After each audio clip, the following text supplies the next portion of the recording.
एक समय की बात है। एक पीपल के पेड़ पर मधुमक्खियों का छत्ता था। मधुमक्खियां बहुत मेहनती होती हैं। वो बेचारी पूरे दिन गर्मी में काम में लगी रहती थी। थोड़ी दूर फूलों के खेत से वो फूलों का रस लाकर शहद बनाती थी। उनका ये कार्य बड़े अनुशासन से चल रहा था। सुबह की पहली किरण निकलते ही वो अपने काम पर चल देती थी। वो बहुत ही अनुशासन के साथ फूलों का रस अपने घर लाती थी। एक एक फूल से रस लेकर आती और रख कर दोबारा वापस जाती थी। बिना थके वो पूरे दिन अपने काम में लगी रहती थी। उधर एक आलसी ततैया पूरे दिन पेड़ पर बैठा हुआ सोता रहता था और कुछ फल खा लेता था।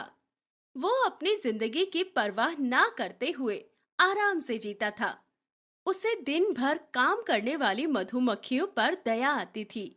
दिन बीत रहे थे। वो ततैया पूरे दिन फल खाता और मस्ती करता मजे से अपनी जिंदगी जी रहा था।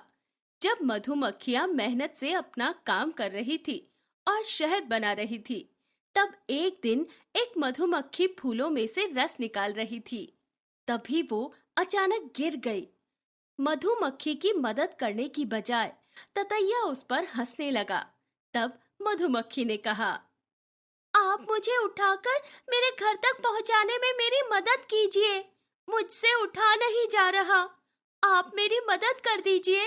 मैं आपकी बहुत बहुत आभारी रहूंगी। ततैया ने मधुमक्खी की बात को अनसुना करके गाना गाते हुए वहां से चला गया।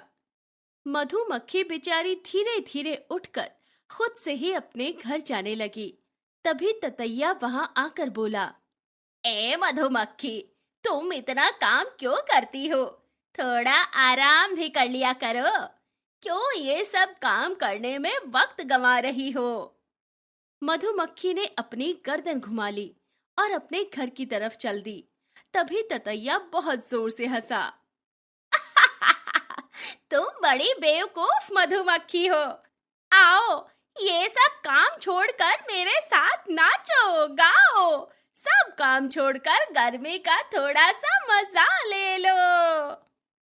मैं बारिश के मौसम के लिए शहद इकट्ठा कर रही हूँ और तुम्हें भी ऐसा ही करना चाहिए।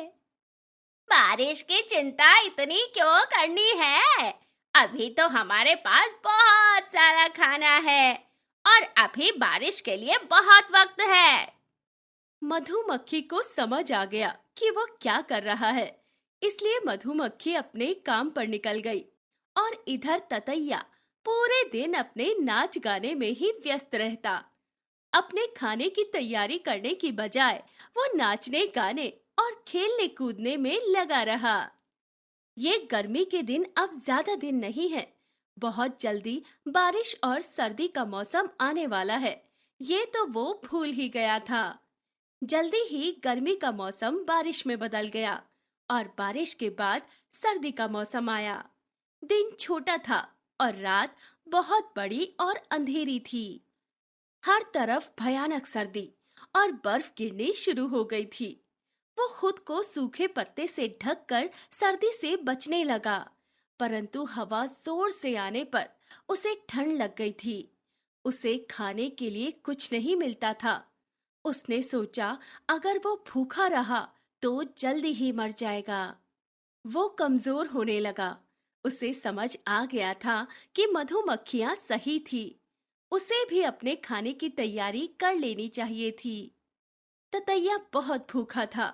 सारी हरियाली और पेड़ पर बर्फ पड़ी थी। खाने के लिए कुछ भी नहीं था। अब मैं क्या करूं? कहाँ जाऊं? ततैया को बहुत पछतावा हुआ।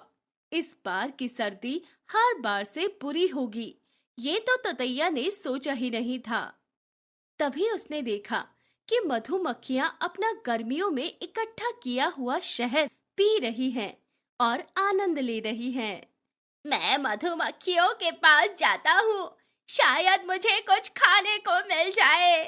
वो मधुमक्खियों के घर गया और बोला, मधुमक्खियों, मैं आ गया तुम्हारे लिए गाना गाने, पर उसके लिए मुझे थोड़ी गर्मी चाहिए। और खाना भी चाहिए ताकि मैं गा सकूं। नहीं नहीं, हमें आपका गाना सुनने की कोई इच्छा नहीं है। ततैया ने घर के अंदर आने की विनती की और जिंदा रहने के लिए भीख मांगी। आपने सर्दियों के लिए कोई इंतजाम नहीं किया। आप गर्मियों में क्या कर रहे थे? मैं गाना गाने में इतना व्यस्त था कि मुझे पता भी नहीं चला कि गर्मियां कब निकल गई। जिस मधुमक्खी की मदद ततैया ने नहीं की थी, वो बोली, पूरे गर्मी के मौसम में काम करती रही और तुम गाना बजाते और मेरा मजाक उड़ाते रहे। अब तुम्हारे लिए मेरे पास ना खाना है ना आसरा है। सर्दी के मौसम के लिए तुम्हें अपने बारे में सोचना चाहिए। ततैया रोने लगा और उसे अपने किए पर पछतावा हुआ।